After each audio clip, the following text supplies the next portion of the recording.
All right, Chris, thank you for joining. We're going to start with Cameron Cox with 12 News.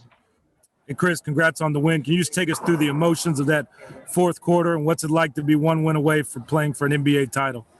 Man, it was a lot. It was a lot. It's emotional. It was loud. Tired. A book filed out. I didn't even realize it. But it's just how our team been all year long. You know what I mean? Showing that grit and fighting and staying together. Next up is going to be Rachel Nichols with ESPN, followed by Ramona Shelburne. When you look at the difference between winning and losing in a lot of these games, it's so tiny. What do you think it is about your team that when the margin is so razor thin, you guys are getting all those little tiny edges? Just poise and the togetherness. You know, that ball can bounce either way. And I think a lot of times teams are reflective of their coach. And mine is, you know, oriented all season long. You know, at practice, we watch talking about box outs, talking about end of game situations, and you know, we'll take it. We'll take it tonight. Next is Ramona Shelburne with ESPN, followed by Dwayne Rankin. Chris, you know, we always talk about poise with you. I've seen you hit a lot of those free throws in this building over the years. You got back there, eating dinner, I guess. But when I ask people about him, people say he has that same kind of poise too. Have you noticed that coming in this year and throughout the games like this? No, I knew that. Ain't about noticing that. Watch a lot of basketball, man, and so it's a lot of really good players in our league that don't always get the opportunity to show what they can do. You know what I mean? And I didn't know him Book since before his rookie year, and like we know each other. And when we play against each other, we almost fight, you know? And that's because I know how competitive he is.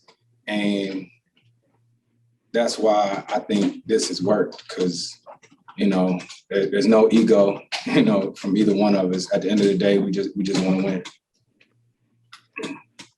Next up is Dwayne Rankin with the Arizona Republic, followed by Dave McMenamin. Yeah, Chris, played a lot of basketball in your career. Have you ever seen a stretch where neither team can make a shot, intentional miss free throws the whole bit? Have you ever been a part of anything like that? Probably not. I think it was 14-15, fourth quarter. I got a free throw to end the game. Damn, missed it. You know what I mean? But then I got a chance to do it again. It was a crazy emotional game. The fans were great, and it's good. It's good to get that win, and now going back home. I didn't get a chance to feel that energy in game 1 and 2. I was at the crib with my family. So I'm excited to go back to Phoenix. I ain't been in Phoenix in a while. Next is Dave McMenamin with ESPN, followed by Gina Mizell. Yeah, we can get to ask you the typical series preview type of questions because back to this win, one of the biggest in your career comes in this building. I guess the franchise you played for so long. Was there any extra layer to it? Not till the job is done. You know, we can talk about all that then, but right now it's just laser focused. 3 wins don't win the series. So right now we did what we came here to do. We wanted to get one of these, and now we got to stay focused and be ready to go back to our crowd. Big shout out to Phoenix fans. Jay, our trainer, showed us the arena. I didn't know they did like a viewing party, you know, so that's super duper dope. And we need one more win. Next is Gina Mizell with Suns.com, and then will be Kellen Olson. I mean, you've been in so many clutch moments in your career, but in this type of game, like, how have you learned to calm your mind, and just what was the process to like getting to that point where you are so poised in those moments? I was mad I missed them middies that could have put us up 5 or 7. But it's so crazy, man. When I went to the free throw line, I thought about my son. You know, I talk to my son all the time about the importance of shooting free throws. And he's really getting into basketball now, and he's training. And he texted me earlier today telling me about his game this morning. And I seriously went to the free throw line. I was like, how the hell I'm gonna tell him to stay poised if I don't do it my damn self? Right? Like, dead serious. So that's what was dope, was after the game, looking up there in the suite and seeing my son excited, so. Next is Kellen Olson with Arizona Sports, followed by Chris Haynes.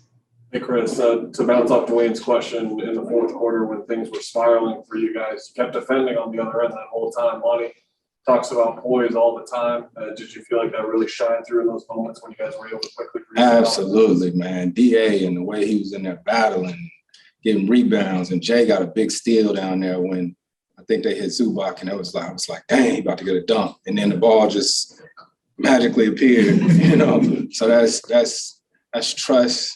That's it's a lot, man. It's been an emotional year for everybody, not just our team, but especially our team, guys, family things, and all this. So it's definitely been a process, and we having fun. Next is Chris Haynes with Turner, followed by Melissa Rowland. Chris, you said the job isn't done. A few years ago, you've been in this position where you were one win away from getting to the finals. With that in your background, is there a new perspective that you have since then with this new opportunity that you have? Everything happens for a reason. Everything happens for a reason.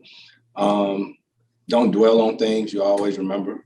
But I'm here now, excited about this opportunity, and all I can worry about right now is Game 5. Next is Melissa Rowland with Fox Sports, and then Mark Medina. Hey, Chris.